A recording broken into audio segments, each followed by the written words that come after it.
well, first of all, what's the issue that you see with that, if any? Well, the way you explained it is, I mean, there's just a level of risk to it. Like for me, I mean, I would just close on the property. Or like you just have this risk of that person. Like, what if they died? Your power of attorney shot. Like you can't do anything because that person's now dead, and now it goes to their heirs, and now your money's tied up in that thing. Right. And it's where like, yeah, you got to lean against the property. You eventually get it back, but if you borrowed that money or if you put your life savings into it to try to make this deal work, like something were to happen to that person, it's like there's just such a huge level of risk. And I mean, I've heard of people doing this all the time. It's called a joint venture. Yeah. I mean, like there's nothing. It's just a different term for that. And I've known people that have done them, and they've done them successfully. Yeah. But it just like if I just rather close, I could see where it'd be useful of like, hey, hard money is very expensive to get. You have a mortgage underneath this thing or you have it free and clear. So why do I need to go borrow this money if I get $200,000 in quote unquote free financing? To where that would be beneficial that way. But it just would come down to the level of risk you're taking, to where it's like, hey, I could see doing something like that if I only had to put a minimal amount of capital into it, and that's the risk to it. But that it just like, yeah, the way one of the gurus that was pitching it was, his name is, what the hell was his name? Pace Morby. So he has a YouTube channel, everything, and he's, he this is where he makes his money, is teaching novation agreements.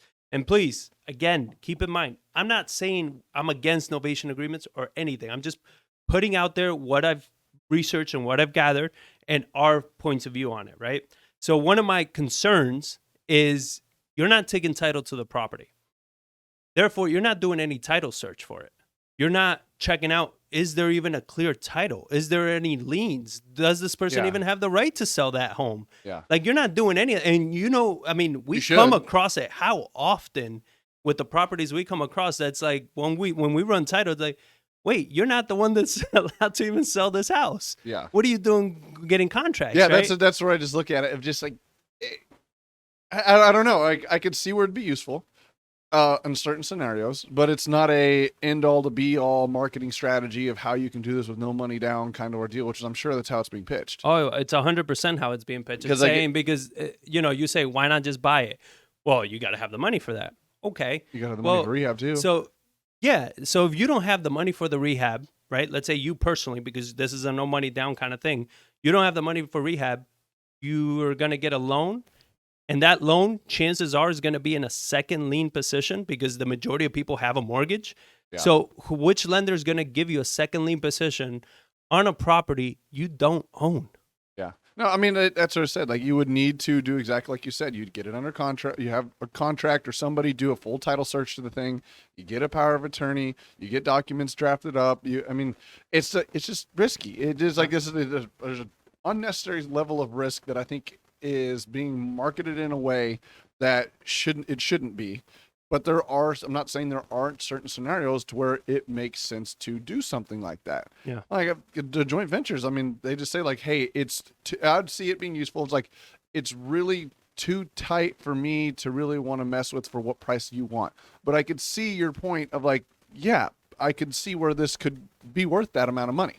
So it's like, I will do it to where I'm going to put in $10,000, $15,000, and I want 3 times my profit back, and then the rest is yours, whatever it may sell for. That's a joint venture. Yeah, but the problem is like, who determines that sales price? Exactly. Who has the power? The ultimate power comes down to the person that holds the title. It needs to be their signature. Even though I could sue them, you could.